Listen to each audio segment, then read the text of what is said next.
আজি ৭৬ সংখ্যক গণৰাজ্য দিৱস। ভাৰতবৰ্ষৰ ভিন্ন প্ৰান্তত পালন কৰা হৈছে এই গণৰাজ্য দিৱস। এই দিনটোতে ভাৰত চৰকাৰ আইনৰ সলনি ১৯৫০ চনত ভাৰতৰ সংবিধান গৃহীত হৈছিল আৰু ভাৰতৰ পৰিচালনাৰ নথিৰূপে পৰিগণিত হৈছিল। ১৯৩০ চনৰ ২৬ জানুৱাৰীৰ দিনটোতে ভাৰতীয় জাতীয় কংগ্ৰেছে পূৰ্ণ স্বৰাজৰ প্ৰস্তাৱ আগবঢ়োৱাৰ বাবে গণৰাজ্য দিৱসৰ বাবে এই দিনটো বাছনি কৰা হয়। আজিৰ এই পবিত্ৰ ক্ষণত মই আপোনালোকৰ সৈতে এটা সৰু কিন্তু এজন ভাৰতীয় হিচাপে জানিবলগীয়া কথা ক'বলৈ লৈছোঁ। আজি গণৰাজ্য দিৱস হিচাপে ভাৰতবৰ্ষৰ ভিন্ন প্ৰান্তৰ আকাশত উৰিল তিনিবৰণীয়া জাতীয় পতাকা। ঠিক তেনেদৰে স্বাধীনতা দিৱসৰ দিনাও ভাৰতবৰ্ষৰ ভিন্ন প্ৰান্তৰ আকাশত উৰে তিনিবৰণীয়া জাতীয় পতাকা।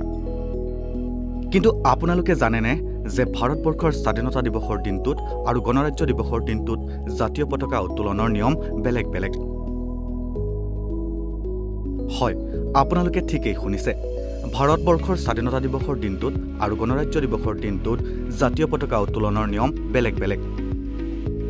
১৫ আগষ্ট অৰ্থাৎ স্বাধীনতা দিৱসৰ দিনটোত জাতীয় পতাকাটো ৰছীৰে মেৰিয়াই মাজভাগত চিত্ৰত দেখুওৱাৰ দৰে থোৱা হয় আৰু উত্তোলনৰ সময়ত ৰছীডাল ধৰি টানি টানি বাঁহৰ মূৰত নি বান্ধি থোৱা হয় আৰু ২৬ জানুৱাৰীত পতাকাখন একেবাৰে বাঁহৰ মূৰত বান্ধি থয় আৰু উত্তোলনৰ সময়ত তাত মাথো প্ৰসাৰণ কৰি দিয়া হয়। ১৫ আগষ্টত আমি যি জাতীয় পতাকা উত্তোলন কৰোঁ অফিচিয়েলি তাক হষ্টিং বুলি কোৱা হয়, কিন্তু ২৬ জানুৱাৰীত আমি জাতীয় পতাকা আনফুৰিলহে কৰোঁ। কিন্তু এই দুটা শব্দৰ প্ৰকৃত অৰ্থ কি?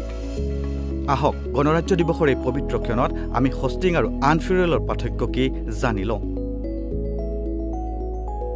১৫ আগষ্টৰ দিনা জাতীয় পতাকাখন তলৰ পৰা ওপৰলৈ উত্তোলন কৰা হয়, তাকে হষ্টিং বুলি কোৱা হয়। ইয়াৰ অৰ্থ এই যে এসময়ত আমি পৰাধীন আছিলোঁ, আমাৰ পতাকা সেই সময়ত তলত আছিল।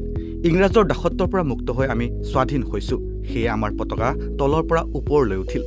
২৬ জানুৱাৰীৰ দিনা কিন্তু আমাৰ পতাকাখন দণ্ডৰ ওপৰত জাপি বান্ধি ৰখা হয়। ৰছীডালত টান এটা মাৰি সেই পতাকা কেৱল উৰিবলৈহে খুলি দিয়া হয়। সেইদিনা তলৰ পৰা পতাকাখন ওপৰলৈ নিয়া নহয়।